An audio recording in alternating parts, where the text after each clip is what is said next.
Bonsoir les amis, je termine la séance à l'instant. Là, il y a remarqué encore avec les voix de Black Adam, David Kruger, voyez, Emmanuel Jacomi. Je termine à l'instant, à la seconde, la séance de Black Adam. Vous le savez, j'ai fait un post sur les réseaux sociaux. D'ailleurs, je l'avais déjà dit dans un live précédent, je n'en attendais rien, je n'avais plus aucun espoir en DC Comics.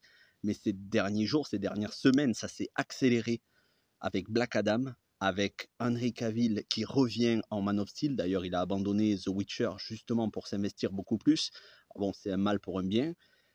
Et je vous dis donc directement critique à chaud qui va être assez courte parce qu'on en reparle ce vendredi à 21h dans le live. Critique à chaud qui ne va pas durer très longtemps. J'ai pris un plaisir monstrueux devant ce film. J'étais comme un gosse dans mon siège. Heureusement, il n'y avait pas trop de monde. J'ai pu bien rigoler. Ça était des barres, mais du rire, ce que j'appelle du rire intelligent, c'est-à-dire que c'est pas forcé. Je vais pas faire de comparaison avec Tom Holland parce que à chaque fois je le défonce un petit peu dans les vidéos, mais c'est pas le rire, voilà, c'est pas les blagues de Spider-Man. Ici, c'est un humour qui fonctionne, c'est le Dwayne Johnson que j'adore. Un Dwayne Johnson qui est un peu plus en retenue, mais qui est beaucoup plus pince sans rire, qui impressionne en termes de musculature. Il a encore pris du muscle et qui est tellement charismatique, entouré d'un casting irréprochable en Pierce Brosnan, qui est très émouvant, Aldis Hodge, excellent quand on connaît un petit peu la carrière de l'acteur.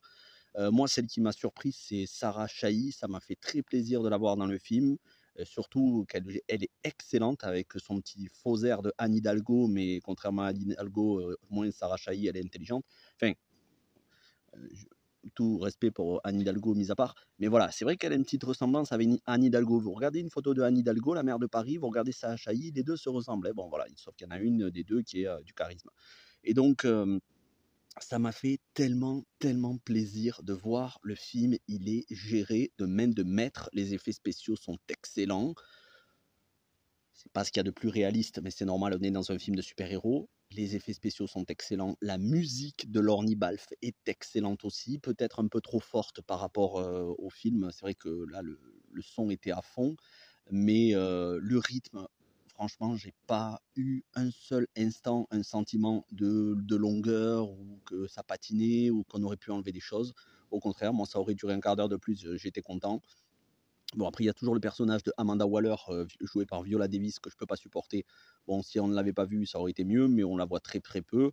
Bien évidemment, il y a cette scène post-générique. Bon, je ne vais pas vous la spoiler parce que vous la connaissez déjà tous, mais voilà, on sait que Henry Cavill revient, donc j'en dirai pas plus.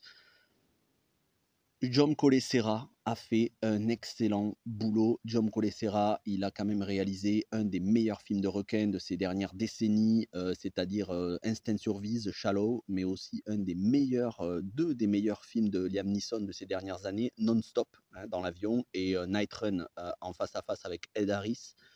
John Collet-Serra, bon, vous le connaissez pour Esther 1 et beaucoup, beaucoup d'autres films. Je regarde au cas où il y a le videur, enfin le monsieur qui s'occupe de la sécurité qui rentre dans la salle.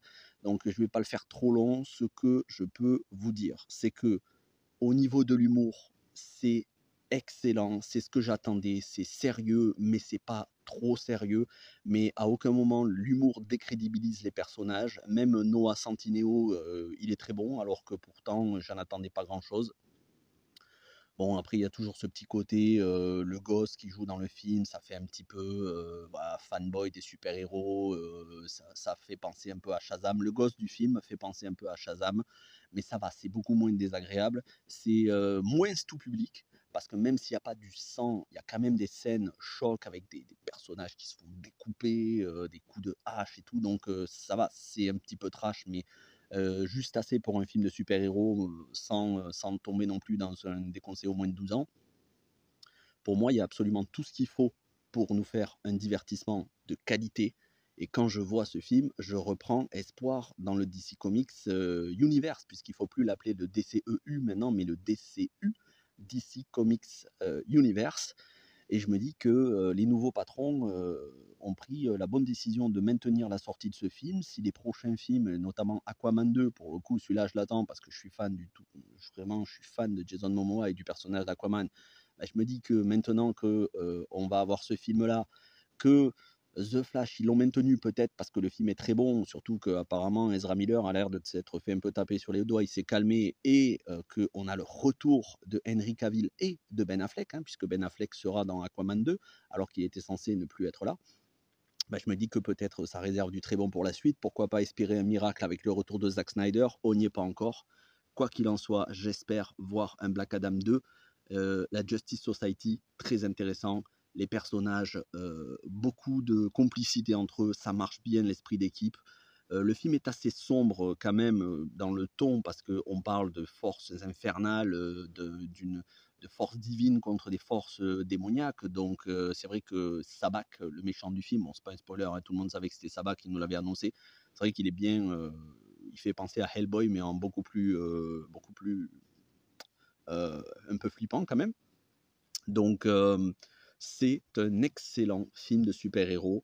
Voilà, en un seul film, ça démonte les 3/4 de la phase 4 de Marvel. J'aime pas faire des comparaisons, mais là, pour le coup, c'est justifié parce que Marvel, autant ils étaient excellents sur les 3 premières phases, autant sur cette phase 4, ils sont en chute libre. Il y a quand même d'excellents films, hein, Eternals, Shang-Chi, mais voilà ce que j'attends d'un film de super-héros, qui me fasse prendre du plaisir, que ce soit bien écrit, qu'il y ait des punchlines, et à la fois un côté sérieux, et quand il y a de l'humour que ça marche. J'espère que ce sera le cas pour les prochaines phases de Marvel, même si on le sait, Marvel, ça a toujours été beaucoup plus coloré, beaucoup plus tout public que DC Comics. Mais quand je vois ça, je me dis merci Dwayne Johnson. Moi, Dwayne Johnson, c'est un acteur que j'aime énormément, mais c'est vrai que ces dernières années, il commençait à se cantonner à mono-sourcil, c'est-à-dire un lever de sourcil, le petit sourire et la punchline qu'on voit à chaque fois dans tous les films, que ce soit Rampage, que ce soit Jungle Cruise, que ce soit Skyscraper, que ce soit les Jumanji. Et j'aime bien tous ces films-là, mais j'attendais de Dwayne Johnson qu'il soit un peu plus sérieux, et c'est ce qu'il a fait sur ce film-là. Je l'en remercie, et je remercie aussi le coup de pression de Dwayne Johnson sur DC Comics. Maintenant que Walter Hamada, qui foutait un petit peu la crotte, est parti, et que Dwayne Johnson s'est pleinement investi, on a le retour d'Henry Cavill, et ça, on le doit en très très très grande partie à Dwayne Johnson. On le remerciera jamais assez d'avoir tapé du poing sur la table, d'avoir exigé que le film soit quelque chose de beaucoup plus sombre, de beaucoup plus sérieux. Donc je ne peux que vous recommander ce film. Après, on en parlera avec spoiler, parce que là, je ne vous ai pas spoilé grand-chose du scénario. Tout ce que je vous ai spoilé, c'est dans la bande-annonce. Je ne vous dis pas s'il y en a qui vivent, qui meurent, voilà, je ne vous dis rien, mais on en parle 100% spoilers dans le live de vendredi. On ne va pas parler que de ça, hein. On parlera des sorties cinéma de cette fin d'année, des sorties séries. On va parler aussi de Super Mario Bros, le film d'animation qui va sortir, la bande-annonce de The Last of Us, qu'est-ce qu'on attend de la série. Voilà, on va faire un live généralité.